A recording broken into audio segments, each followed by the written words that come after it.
Howdy, welcome to camp. Today we're going to cover the basics of Canva, and Canva can be pretty overwhelming when we get into it. Let's take a look here. Okay, so Canva is constantly releasing new updates. In fact, yesterday, April 10th, 2025, they released 4 different things: Canva charts, Canva sheets, Canva code, and Canva data, I believe, are the 4 different things that they just dropped on us. And so there's so much that can be done, and it's constantly evolving, right? But we're just going to look at the very basics of creating a design. And through those, you'll be able to jump into some of the other things because you understand the interface, right? So rather than pick one of these things, we're just going to go to custom size, and we're just going to grab like a sheet of paper, right? So we would put in 8.5 by 11 inches, not pixels.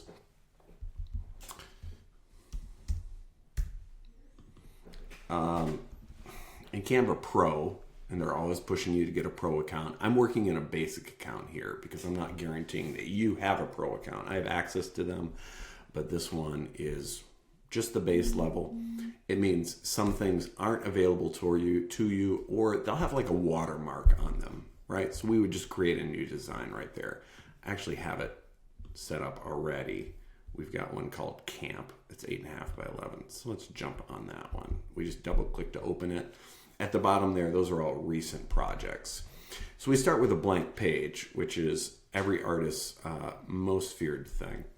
If we click this, right at the top, we get this toolbar.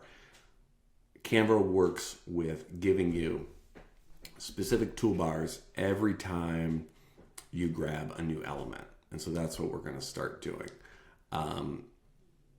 This is a timing type thing. And so that's for when we're doing presentations or social media, and they're integrating a lot more video into this rather than just static design. Those will be later courses. We're not going to mess with that right now. We just want to hit this thing right here. This, you could leave comments. This is about a position thing, but we're just dealing with the background, so it's always going to be in the back. We'll talk more about layering in a minute. So we're just going to pick a background color, right? We want something that's not going to be too bold. We want the contrast of whatever we put out in front to be the main idea. And so we just want green. We're going to make a camp flyer here, okay? Elements here on the side is where we get most of our shapes or graphics. We just want a frame here. And what these frames do is that they let you grab a shape that you're going to put a design into. So we could grab this circle, right?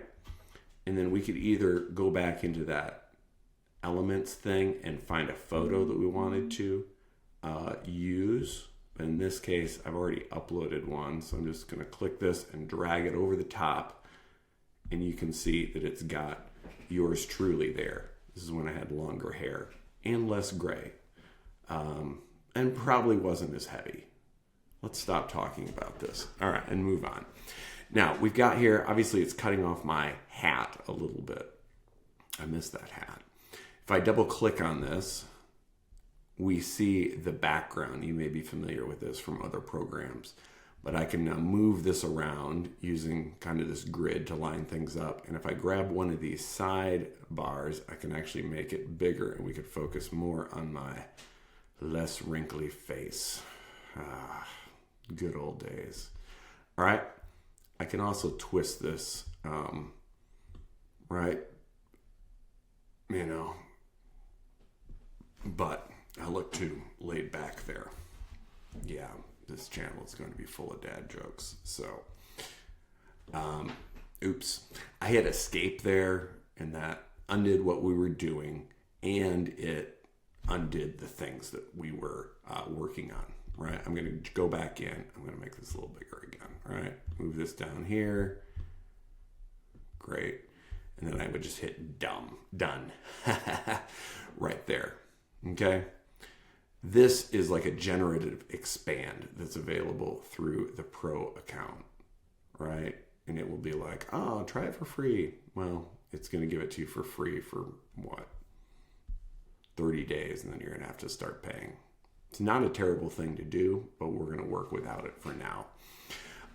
What that would enable you to do is if you had a busier background, or maybe even you wanted this to go in a square, you could grab this and it would just fill in the background using AI. That's something in Photoshop that we'll deal with in future workshops. Done. Okay, so we've got a shape and we've got a photo happening here. I also brought some of these graphics that I designed in Illustrator, and we're just going to bring that in for my header. Right, we've got a margin popping up here. I want to go a little outside the margin, but I don't want to go too close to the edge. If I went too close to the edge without going off, it would automatically start to feel like something's off. You may not know why exactly. It's because there's not enough padding or space, and you'd be like, oh man. I call it like fear of the edge. It feels like these elements are going to fall off the page. So we want a good amount of space. In web talk, we would call this padding around it. In graphic design speak, it's called negative space, right? So we would have that guy there. I go back to edit. What do I get? Nothing. Okay. All right. Okay. So we have that. So we brought in another element. Let's go to text. We grab a subheading and we throw this in. Okay. And I can just grab and move things around. I can twist this the same way. If I had the Pro version, I could have AI write me something. I can lock this down. I can duplicate it or throw it away. And then I have a whole bunch of things here, such as align to page, lock, link, comment, copy, paste, and copy style. Copy style is one that we'll look at in a minute. All of these things are sitting on layers, similar to if you have a number of different papers in a pile. Yay, taxes. But you can shuffle these layers around to show what should be in front. So right now, that's behind that graphic. I could right click it, go to layer, and then send it back, right? And I can do that with all of them because I'm constantly shuffling. In Photoshop, you actually have a layers palette that you can see all the layers and you can just grab them and move them around over here without moving them on the artboard. But in Canva, more similar to Adobe Illustrator, this is what we got. We're going to double click it. Right, we're going to go to Canva Sans, and I'm going to go to this font that I found earlier that kind of looks like this one that I used. And then I'm going to go up here to color, and I'm going to pick a color. We'll use that. It's pretty close to the backing of that sign. And we'll say Aaron Campbell, who is me, right? Now, I could either copy this or I could bring in another piece of text.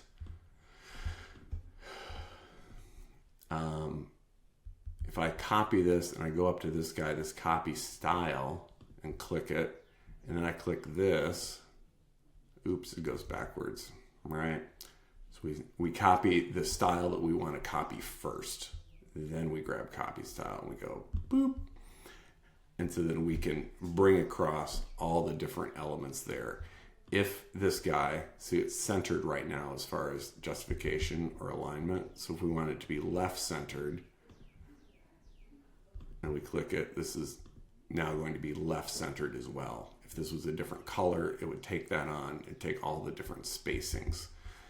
This one is huge. You can do either letter spacing, right? Which I wouldn't advise if you have a lot of text. This works okay if you've got one or two single words that are capitals. You can play with the letter spacing to give it a little bit more customization. Line spacing, though, is really nice, right? And I like it a little bit tighter there. All right, so we're gonna do that. We're gonna go just a little bit smaller. We're gonna put the title in. We'll go here, we'll get a color. All right, that's the Canva color, and we'll say Camp Director, and oops, and Pixel Wrangler. Okay, now I can adjust this box with this guy right here, so I can make it a little longer or shorter. If I grab any of the other pieces, it's going to just make all the text larger or smaller manually. You can see up there at the top the sizes going back and forth. Okay, and I can grab this and move it around. I can also, if I'm not on it, I can just hover over it and grab it and move it too. If I'm on a Mac, I can hold Option down and just drag another one off. Option drag. I think that would be an Alt drag on a PC. Okay, so I've got that nice text happening, and then I'm going to go back to elements, and I'm going to get a line. So I could just type in line, and it just gives me a line. Or I could type in shapes, and it'll give me all kinds of shapes, and I could like see all these different shapes. Oh, it's not giving me lines though. Sometimes lines and shapes will come together. You've got a lot of different options here. It could be a little bit overwhelming. And you can also search for like specific colors or squares or verticals or horizontals, cutouts only, animated, static. So you've got a lot of different options coming at you in Canva all the time. Right, so here's shapes and some basic lines that you can get. Now with this line, we have a lot of different customizations there at the top. I'm just going to go on, I'm going to change the color to the same green again. I'm going to make it just a little bit lighter, go down to 2. We'll make it dots, and then we'll round the endpoints. So they're roundy dots. If we zoom in, you can see that those are roundy dots now. Okay, we've got that. You could also add endpoints to these. Like if we wanted to have a little bit more flair on the end, we could do that. If this was going to be part of a presentation or social media, you could add animation. Right? Or if you're making this as a presentation. Position lets you either align or move those layers forward and back. Layers, oh, they actually do have a layers tab here. So with this, we really could move your layers forward and back manually that way. You know, we could, because this is set as the background, we could turn the background off, or we could delete the page and move it up. You know, you could also keep it in order of what's happening on your page. That's sometimes easier to keep track of as you go. So this is similar to how Photoshop works. These are the ones that are overlapping right now, if you just wanted to see, simply because the green's on the background. I'm not sure why everything else is not on the background, because they're all overlapping the background. But there you go. So that is under position and is a handy thing to have. Okay. This is about opacity, so you can turn the transparency up and down, which is handy sometimes. You could also remove the background if you just wanted me sitting there, which in this case, because my hat color is so close to the background, would be tricky. It might take away part of my head, but that's a pro version. Okay. Now we are running, and I want to make this as quick as possible. So I'm just going to scroll down here and show you what I did before. These are all elements from the elements place. You can also upload your own elements, as you saw before. These are some tools that I wouldn't mess with now. We may get into those in a future workshop. There's apps that you can work with, and then this is your own projects. If you have a project that you're like, hey, I want to try and bring this in. So you could add this template as a new page underneath this.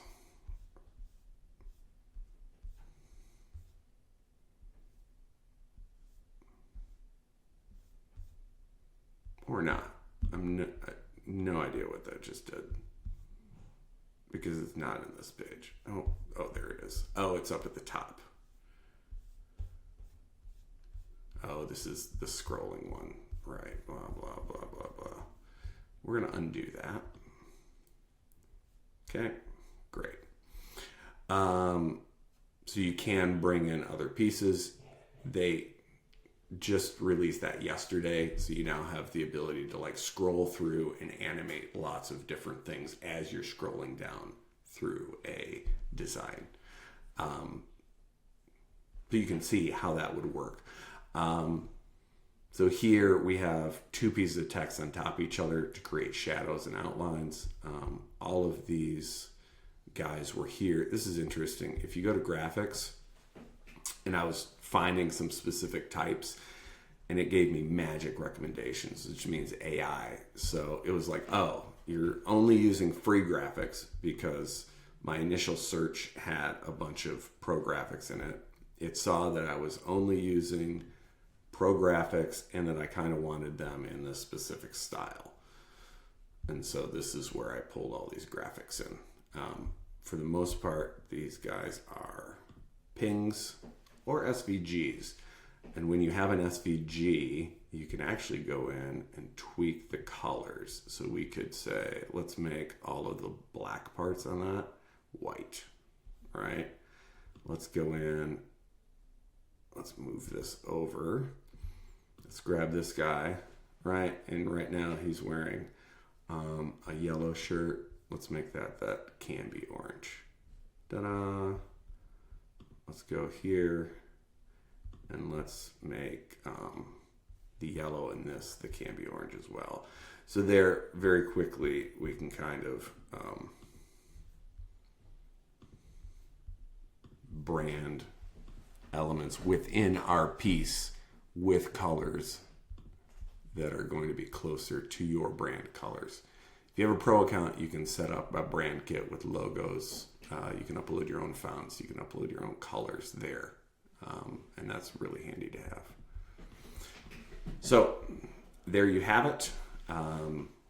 We've got a quick poster about graphic design camp, kind of walking through how the basics of Canva work.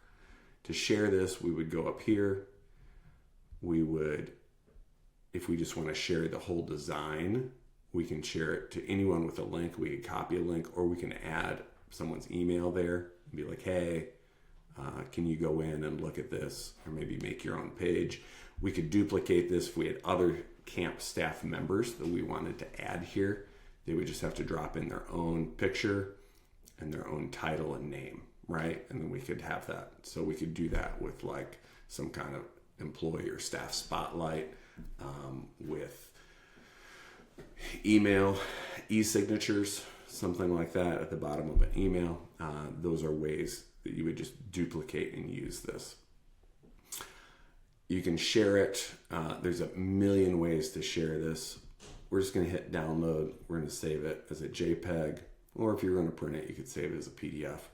We can't go above 80% because you got to be pro, but it's not really going to make a huge difference there, right? It's going to export it as pixels. That's a fine. You'd be able to print this with no problem, right? You could save these download settings. You're like, this is what I want to save moving forward. It'll default to that.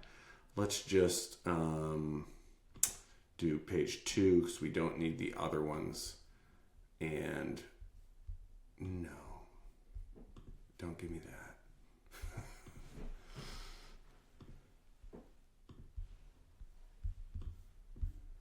And then we would hit page 2, done, and download. And I forgot, and it's a ping. and yet it'll be fine. Generally, JPEGs are going to be a little bit smaller and higher quality than a PNG, but that still looks plenty good, right? And it aligns pretty well with our graphic design, even though we didn't upload the same font that we have here in this header graphic that I created in Illustrator. All right, thank you. I hope this 20 minutes was helpful to get you started in Canva. We'll be doing more workshops on Canva, Photoshop, Illustrator, InDesign, and others. You can find those on the Canva Graphic Design Camp Substack channel.